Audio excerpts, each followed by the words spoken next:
Hey everyone, I'm Jack Fossett, and today we are taking a look at the Keeley Katana Clean Boost Mini. This is one of the quintessential Rob Keeley pedals, and this is the mini form, of course the original being the regular size Katana. If you really want to get technical, the original was the Time Machine Boost, which turned into the Katana, which was a fantastic dual Class A JFET based boost pedal. Of course, JFET, little known fact, is because it was invented by Django Fett in the days of the Great Mandalore. This one is just a mini version of that. You not only have your great clean boost that goes up to 35 dB of boost, but you also have some tone shaping tools. So we're going to talk about this a little bit. By the way, I want to mention this is not a sponsored demo. This is a pedal that I picked up on my own. I do quite a few sponsored demos with the Keeley group, and I really like working with them. So this is not a sponsored demo, but take that for what it's worth. Great company. I haven't played a pedal that I've been disappointed with.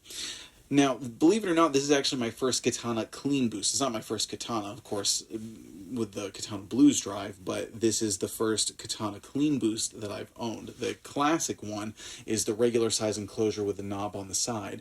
This one is the mini, and the thing that I like about it is it just sweetens your tone. Now, I have been on record as not liking boost demos, to the point where I've openly mocked them. Feel free to throw that in my face however much you like throughout this entire video.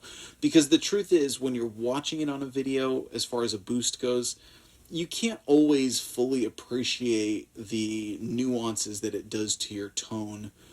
From the player's perspective, it does change your tone. Even from an audience perspective, maybe it's subtle, but from a player's perspective, the psychological factor it can have of sweetening your tone, of making your tone feel more comfortable.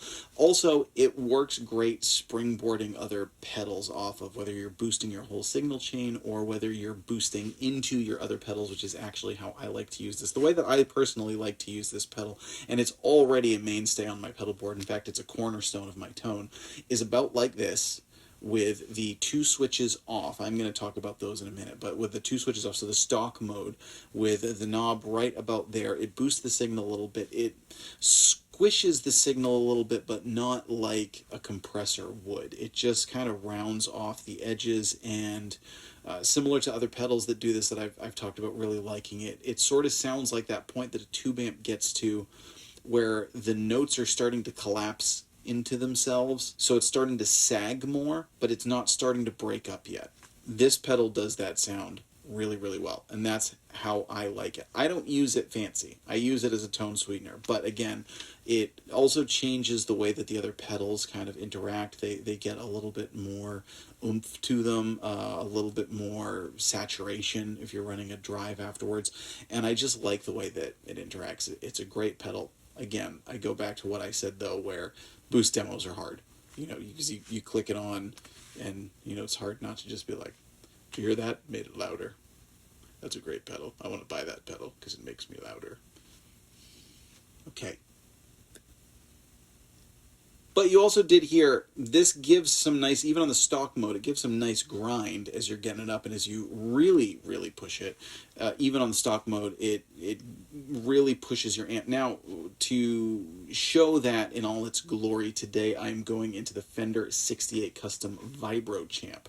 So the little 5-watt guy. The reason I'm doing that is so that I can really just open up this pedal and show you what it can do with a tube amp, and that amp is kind of like a mini Princeton in a lot of ways, but I'm doing that without, you know, blowing the walls off, because this could just absolutely destroy a stage in the good way. But I don't want to destroy my hearing while we're at it, so I'm playing into the Vibro Champ so that I can really crank it and give you a good picture of what it's doing to the amp.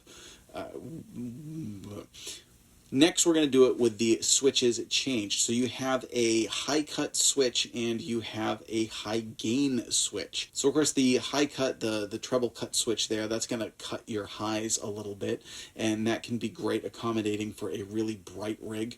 And of course the high gain switch, now at first I thought, oh, so that's just going to add a little grit. Oh no, this turns it into a full-on overdrive pedal. I mean, even at low modes like where I like it, it was adding some dirt. So that really takes it out of boost territory and into overdrive territory. So next we're going to try it out with that. Now today I'm playing a Fender Vintera 50s Telecaster that is unmodded. So let us know in the comments, do you have a Keeley Katana? Do you have one of the minis? Do you have an original? Do you have one of the limited runs that he's done since then?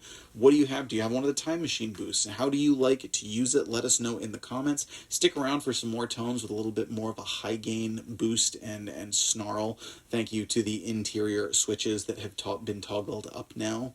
That have been toggled up for the next part of the video. Unique New York. Unique New York. Davey saves his gravy shavings. Red leather, yellow leather. Red leather, yellow leather. I'm an experienced stage actor. For real life. Hope you enjoy the rest of the video.